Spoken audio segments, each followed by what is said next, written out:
नमस्कार प्यारे साथियों, स्वागत है आपका एक बार फिर से अमूल्य शिक्षा बाई केवाई में। प्यारे साथियों, मैंने अपने पहले वीडियो में बताया था कि मैं रीट की शिक्षण विधियों को एक निम्न स्तर से लेकर उच्च स्तर तक बहुत ही कम समय में आपके सामने प्रस्तुत करूंगा। तो प्यारे दोस्तों, वो दिन आ गया है। आज से हम शिक्षण विधियों की नियमित क्लास जारी रखेंगे। दोस्तों देखिए, शुरुआत करते हैं समय गवाए बिना। शिक्षण विधियां।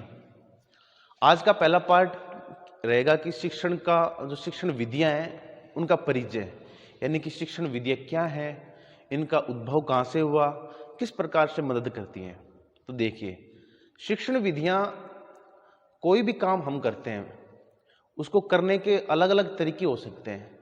तो कोई भी काम हम करें, उनके जो तरीके होते हैं उसको हम बोलते हैं विधि। तो प्यारे दोस्तों, जो टीचिंग होता है, यानी कि एक अध्यापक जब बच्चों को पढ़ाता है तो कौन कौन से विभिन्न तरीकों से उनके उद्देश्यों की प्राप्ति वो करवा सकता है। यानी कि स्टूडेंट अपने विभिन्न उद्देश्यों को लेकर जो तरीके काम में लेते हैं उन्हें हम शिक्षण विधियां कहते हैं। तो जो टीचर होता है ना, टीचर के द्वारा शिक्षार्थियों को पढ़ाने के लिए जो तरीके काम में लिए जाते हैं जिससे उनके उद्देश्यों की पूर्ति हो सके, उन्हें हम शिक्षण विधियां कहते हैं। दोस्तों, शिक्षण विधि की शुरुआत कहां से हुई थी? तो देखिए, शिक्षण विधि की शुरुआत यानी कि उद्भव हुआ था यूएसए से। यूएसए यानी कि अमेरिका से। और अमेरिका में ये यूनिवर्सिटी है स्टैनफोर्ड यूनिवर्सिटी, स्टैनफोर्ड विश्वविद्यालय। यहाँ पर एक शोधकर्ता थे कीथ एचिसन। कीथ एचिसन ने इनको व्यक्तिगत रूप से सबसे पहले पढ़ाया था। इसके बाद हम बात करें भारत में, तो भारत में शिक्षण विधियों की शुरुआत हुई थी सेंट्रल पेडालॉजिकल संस्थान इलाहाबाद में। और कौन व्यक्ति थे जो भारत में इसको लेकर आए थे? Professor D Tiwari, professor Deendayal Tiwari. तो अब बढ़ते हैं अगली स्लाइड। प्यारे दोस्तों देखिए, जो शिक्षण विधियां हैं उसमें कुछ परिभाषाएं होती हैं। यानी कि कोई भी चीज़ जब हम शुरू करते हैं तो कोई ना कोई उसकी डेफिनेशन यानी परिभाषा जरूर होती है। तो शिक्षण विधियों में कुछ महत्वपूर्ण परिभाषाएं हैं जो आपके सामने मैं अभी बता रहा हूं आपको। तो देखिए, पहली परिभाषा हमारे पास है मोरिसन की। मोरिसन ने बताया था कि अधिगम हेतु निर्देश ही शिक्षण है। यानी कि कोई भी चीज़ जो हम सीख रहे हैं उसका जो निर्देश है, यानी कि उसके बारे में जो जानकारी देता है, वही शिक्षण है। इसके बाद बात करूं मैं महात्मा गांधी जी की। महात्मा गांधी जी ने बताया कि शिक्षा का अर्थ है कि बालक का सर्वांगीण विकास, यानी कि सर्वांगीण विकास या संपूर्ण विकास। इसके अंदर आते हैं शरीर, आत्मा, बुद्धि और मन। यानी कि क्वेश्चन जब भी आपके पास आए तो उसमें देखना कि उस परिभाषा में सर्वांगीण विकास, संपूर्ण विकास, या फिर ये 3 या 4 चीज दी हुई हो, शरीर, आत्मा, बुद्धि, मन। अगर ऐसा लिखा हुआ होता है तो वो परिभाषा होगी गांधी जी की। अब आगे हम बात करें अगली परिभाषा पेस्टोलॉजी की। पेस्टोलॉजी ने बताया था कि हमारे अंदर जितनी भी आंतरिक शक्तियां हैं, यानी कि हमारे अंदर जो क्षमताएं हैं, उनको बाहर निकालने की जो क्षमता होती है, यानी कि कोई काम हम कर रहे हैं उसको बाहर किस रूप में हम प्रकट करें, वो शिक्षण है। और चौथा है हमारे पास अरस्तु की। देखिए, अरस्तु का नाम एरिस्टोटल था। जब वो भारत में आए तो भारतीयों से उनका नाम बोला नहीं गया, इसलिए एरिस्टोटल को अरस्तु कहने लग गए। इन्होंने बताया कि परम, सत्य, शिव, सुंदर, यानी कि जो विधियां परम का, सत्य का, शिव का, सुंदर का पालन करती हैं, वो शिक्षण विधियां हैं। तो दोस्तों, ये 4 परिभाषाएं, इसमें से सबसे ज्यादा इंपॉर्टेंट एक तो महात्मा गांधी जी की है और एक अरस्तु की है। ठीक है, अब बढ़ते हैं अगली स्लाइड की ओर। प्यारे दोस्तों, आगे हम चलते हैं। तो शिक्षण होता है ना, उसकी कुछ विशेषताएं होती हैं। देखिए, सबसे पहली विशेषता इसकी सामाजिक प्रक्रिया है। यानी कि समाज में जो काम होते हैं, अच्छे काम होते हैं, वो एक प्रक्रिया होती है समाज की। तो शिक्षण सामाजिक प्रक्रिया है, यानी कि समाज के द्वारा सीखी जाती है। समाज के द्वारा यानी कि मैं बात करूं कि कोई बच्चा है, उसकी पहली पाठशाला उसका परिवार होता है, दूसरी पाठशाला उसका समाज होता है। तो जो समाज से बच्चा सीखता है वही उसका शिक्षण होता है। तो शिक्षण एक सामाजिक प्रक्रिया भी है। इसके बाद बात करूं, देखिए यहाँ पे दो चीजें हैं। पहले कहा जाता था कि शिक्षण द्विध्रुवीय प्रक्रिया है, अब कहा जाता है कि शिक्षण त्रिध्रुवीय प्रक्रिया है। द्विध्रुवीय प्रक्रिया है, ये किसने बताया था? जॉन एडम्स ने बताया था। किसने? जॉन एडम्स ने बताया था। यानी कि शिक्षण होता है उसके दो ध्रुव होते हैं, पहला शिक्षक और दूसरा शिक्षार्थी। ये बताया था जॉन एडम्स ने। अब जो फिलहाल बात करें तो ये चल रहा है कि शिक्षण क्या है? त्रिध्रुवीय प्रक्रिया है। त्रिध्रुवीय में किस किसने बताया था कि शिक्षण एक त्रिध्रुवीय प्रक्रिया है? तो पहले बताया था जॉन डीवी ने और रायबसन ने इनका समर्थन किया था। तो क्वेश्चन आए कि शिक्षण त्रिध्रुवीय प्रक्रिया है, ये किसने बताया था? तो जॉन डीवी और रायबसन। अब त्रिध्रुवीय में ये तीन ध्रुव कौन कौन से हैं? पहला है शिक्षक, दूसरा शिक्षार्थी और तीसरा जो इनको जोड़ता है वह पाठ्यक्रम। देखिए, पाठ्यक्रम के बिना कोई भी चीज है उसका हम शिक्षण नहीं करते या नहीं कर सकते, ऐसा बोलूं तो मैं। तो देखिए पाठ्यक्रम, अब हम बात करेंगे कि पाठ्यक्रम क्या होता है, पाठ्यक्रम शब्द किसने दिया था। तो देखिए आगे, देखिए पाठ्यक्रम की हम बात करें तो जो पाठ्यक्रम होता है उसको अंग्रेजी में कहते हैं कैरिकुलम। यानी कि ये लैटिन भाषा के शब्द से बना है। इस शब्द है करेज। करेज का अर्थ होता है दौड़ का मैदान। यानी कि एक ऐसा मैदान होता है जिस पर सभी बंदे दौड़ते हैं, ठीक है। और यह केवल एक सीमित होता है, यानी कि इसका जो अर्थ होता है वो सीमित होता है। और जबकि पाठ्यचर्या है हमारे पास, पाठ्यचर्या का अर्थ होता है कि संपूर्ण, यानी कि इसके अंतर्गत खेल आ गया, वाद विवाद आ गया, नृत्य आ गया, प्रश्नोत्तरी। यानी कि किसी विद्यालय में अगर एक संपूर्ण तरीके से देखा जाए तो जो पाठ्यचर्या है वो विद्यालय की जो सारी गतिविधियां होती हैं, कक्षा कक्ष की, खेल के मैदान की या बाह्य प्रांगण की, उन सबको मिलाकर हम कहते हैं पाठ्यचर्या। लेकिन अगर किसी एक विशिष्ट बिंदु की बात करें तो उस विशिष्ट बिंदु को हम कहते हैं पाठ्यक्रम। यह लैटिन भाषा का शब्द है करेज, इससे मिलकर बना है। इसका अर्थ होता है दौड़ का मैदान, ठीक है। अब बढ़ते आगे। दोस्तों आगे हम बात करते हैं शिक्षण फॉर्मूले की। यानी कि शिक्षण फॉर्मूला सबसे पहले किसने दिया था? तो सबसे पहले शिक्षण फॉर्मूला दिया था बीएस ब्लूम ने। काफी बार इनका नाम भी सुना होगा, बीएस ब्लूम। यानी कि जो बीएस ब्लूम है, इनके द्वारा शिक्षण फॉर्मूला दिया गया और कुछ उद्देश्य बताए थे। वो उद्देश्य कौन कौन से हैं? ज्ञानात्मक उद्देश्य, भावनात्मक उद्देश्य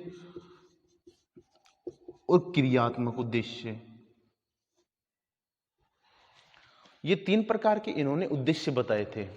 अब इन्होंने शिक्षण फॉर्मूले में बात की तो इस फॉर्मूले को कहा जाता है 3H, यानी कि 3H। तो पहला H कौन सा हो गया? हेड, यानी कि सिर। दूसरा हो गया हैंड, और तीसरा हम बात करें हर्ट। इन्होंने 3H के बारे में बताया था कि पहला हेड, हैंड और हर्ट। इसके बाद हमारे यहां पे आए महात्मा गांधी जी। तो गांधी जी ने ये 3H को बदलकर कर दिया 4H। हम ये शिक्षण फॉर्मूले में पढ़ रहे हैं कि गांधी जी ने 3H की जगह 4H कर दिया। तो तीन तो यही H हो गए, और जो 4th H है वो गांधी जी ने जोड़ा हेल्थ, ठीक है। ये बात ध्यान रखनी है, इंपॉर्टेंट है कि चौथा जो H है शिक्षण फॉर्मूले में वो किसने जोड़ा या क्या जोड़ा? तो गांधी जी के द्वारा जोड़ा गया, उसे कहा गया हेल्थ, ठीक है। अब आगे बढ़ते हैं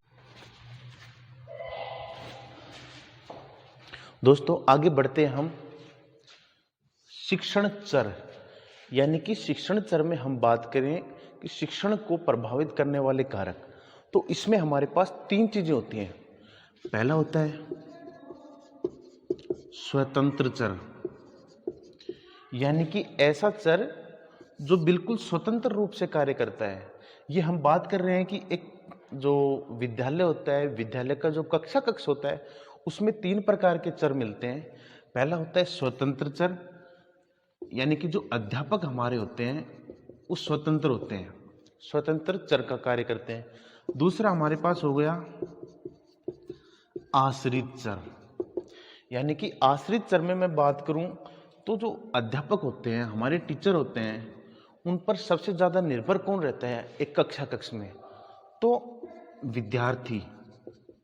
जो विद्यार्थी उस कक्ष में अध्ययन कर रहे हैं या पढ़ रहे हैं, वो एक अध्यापक के ऊपर आश्रित रहते हैं। और तीसरा हमारे पास चर आता है उदासीन चर। उदासीन चर यानी कि जिसका शिक्षक और शिक्षार्थी पर कोई प्रभाव नहीं पड़ता, बल्कि उसका एक अलग से अपना अस्तित्व होता है। कोई पढ़ना चाहे तो पढ़ो, कोई पढ़ाना चाहे तो पढ़ा सकता है, कोई जरूरी नहीं है। तो उदासीन चर क्या हो गया हमारा? पाठ्यक्रम। ये तीनों चर एग्जाम में पूछे जाते हैं, 1-2 बार पूछे भी गए हैं, तो इनको थोड़ा अच्छी तरीके से याद करना। बस स्वतंत्र चर के अंदर शामिल है अध्यापक, आश्रित चर के अंदर विद्यार्थी, उदासीन चर पाठ्यक्रम। ठीक है, अब आगे बढ़ते हैं। अब इसी में हम बात करें कि जो स्वतंत्र चर होता है, यानी कि इसका प्रभाव, ऐसा चर जिसका प्रभाव अन्य पर पड़े, यानी कि जो अध्यापक होते हैं उनका प्रभाव विद्यार्थी पर पड़ता है, तो इसे कहते हैं हम स्वतंत्र चर। और जो विद्यार्थी होता है यानी कि आश्रित चर, इनके ऊपर प्रभाव पड़ता है। ठीक है। और तीसरा होता है उदासीन चर, इसका किसी के ऊपर कोई प्रभाव नहीं पड़ता। अब ये 3 चर हो गए। अब हमारे पास चौथा चर आता है, वो बताया था कुर्ट लेविन के द्वारा। किसके द्वारा? कुर्ट लेविन के द्वारा जो चौथा चर है हमारा, वो बताया गया था। और उस चर का नाम हमारे पास है वातावरण। क्या है? वातावरण। यानी कि कोई भी शिक्षण प्रक्रिया है, उसको इन तीनों के अलावा एक वातावरण है जो बहुत ज्यादा प्रभावित करता है। तो यहाँ पर हमारे शिक्षण चर ये समाप्त। दोस्तों, आगे हम बात करते हैं 2-3 बहुत ही महत्वपूर्ण परिभाषाएं जो एग्जाम में लगभग सीटेट में हो, रीट में हो, एचटेट में हो, यूपीटेट में हो, हमेशा आई जाती हैं। तो पहली परिभाषा है हमारे पास कनिंघम की। तो कनिंघम का नाम आते ही हमारे पास एक बात ध्यान में आनी चाहिए कि कलाकार, यानी कि इन्होंने बताया कि पाठ्यक्रम होता है एक कलाकार के हाथ में। यानी कि यहाँ पर कलाकार किसको माना इन्होंने? कलाकार माना इन्होंने शिक्षक को। यानी कि पाठ्यक्रम एक शिक्षक के हाथ में वह साधन है, यानी कि साधन यानी कि पाठ्यक्रम, जिसके द्वारा वह अपनी चित्रशाला में, चित्रशाला का मतलब होता है विद्यालय, यानी वह विद्यालय में अपनी सामग्री को, उसकी सामग्री क्या है? देखिए, वो जो बच्चों को पढ़ा रहा है, जिन बच्चों को वो पढ़ा रहा है, वह उसकी सामग्री है। तो सामग्री यानी कि विद्यार्थी को अपने आदर्शों के अनुसार डालता है, यानी कि उसके कुछ उद्देश्य होते हैं, छात्रों के भी कुछ उद्देश्य होते हैं जिनको प्राप्ति पूरी करवाने के लिए वह कोशिशरत रहता है। तो उनके जो आदर्श हैं, उद्देश्य की जो प्राप्ति करनी है, उनके अनुसार वह ढालता है। तो इसमें इतनी बड़ी परिभाषा याद करने की जरूरत नहीं है, केवल ये की पॉइंट याद कर लो कि कलाकार, साधन, चित्रशाला, ये किसी अगर परिभाषा में आ जाता है तो परिभाषा किसने दी होगी? वो परिभाषा दी होगी कनिंघम ने। ठीक है, अब बढ़ते हैं हम आगे। तो दोस्तों, आगे बढ़ते हैं। अगली परिभाषा हमारे पास है श्रीमती कोचर की। किसकी है? श्रीमती कोचर की। तो देखिए, सैनिकों को हथियार चलाने का जितना ज्ञान होना चाहिए, उतना ही शिक्षक को पाठ्यक्रम व विधियों का ज्ञान होना चाहिए। तो जब भी श्रीमती कोचर का नाम आए किसी भी परिभाषा में कि इनकी परिभाषा निम्न में से कौन सी है, तो केवल सैनिक और हथियार को ध्यान में रखना। यानी कि जिस परिभाषा में सैनिक या हथियार आ गए, वो श्रीमती कोच्चर की हो जाएगी। ठीक है, अब हम आगे बात करते हैं। अगली परिभाषा हमारे पास मुदालियर आयोग की। किसकी है? मुदालियर आयोग की। तो इन्होंने बताया था कि जो पाठ्यक्रम है, कोई पाठ्यक्रम है वो मृत है जब तक कि अच्छा शिक्षक व विधियां न हो। तो इसमें हमें याद रखने क्या है कि जो मृत है और पाठ्यक्रम, यानी कि जिस भी डेफिनेशन में पाठ्यक्रम या मृत आ जाए वो क्या होगा? मुदालियर आयोग। यानी कि कोई भी जब मरता है तो कहाँ जाता है? मिट्टी में, यानी कि मुदालियर मिट्टी। ठीक है, अब देखिए, आज हमने पढ़ा है कि शिक्षण विधियां कहाँ से शुरू हुई, भारत में कहाँ से आई, शिक्षण के चर, शिक्षण की प्रक्रिया, कि शिक्षण द्विध्रुवीय है या त्रिध्रुवीय है, शिक्षण को प्रभावित करने वाले कारक और कुछ परिभाषाएं। ये जो परिभाषाएं हमारे पास हैं, इनको मैंने शॉर्ट रूप में आपको बता दिया कि कैसे इनको याद करना है। तो मैं आशा करता हूँ आपको ये क्लास अच्छी लगी होगी। तो प्यारे दोस्तों, जिन लोगों को अगर पढ़ना है तो वो एक कॉपी अलग से शिक्षण विधियों की बना ले। मैं बिल्कुल 0 लेवल से शुरू करूँगा और एक अच्छे लेवल तक आपको लेकर जाऊँगा। मैं समझता हूँ कि आपको थोड़ा सा समझ में कम आ रहा होगा क्योंकि चीज़ें नई नहीं है, लेकिन अगर आप 5-7 दिन तक लगातार इन चीज़ों को रिवाइज करोगे और डेली क्लास के साथ जुड़े रहोगे तो आपको बहुत अच्छा समझ में आएगा, ये विश्वास है मेरा। तो प्यारे दोस्तों, जो भी भाई या बहन जुड़ना चाहता है इस चैनल से तो उनके पास शेयर करो, इस वीडियो को लाइक करो और चैनल को सब्सक्राइब जरूर करो। Thank you.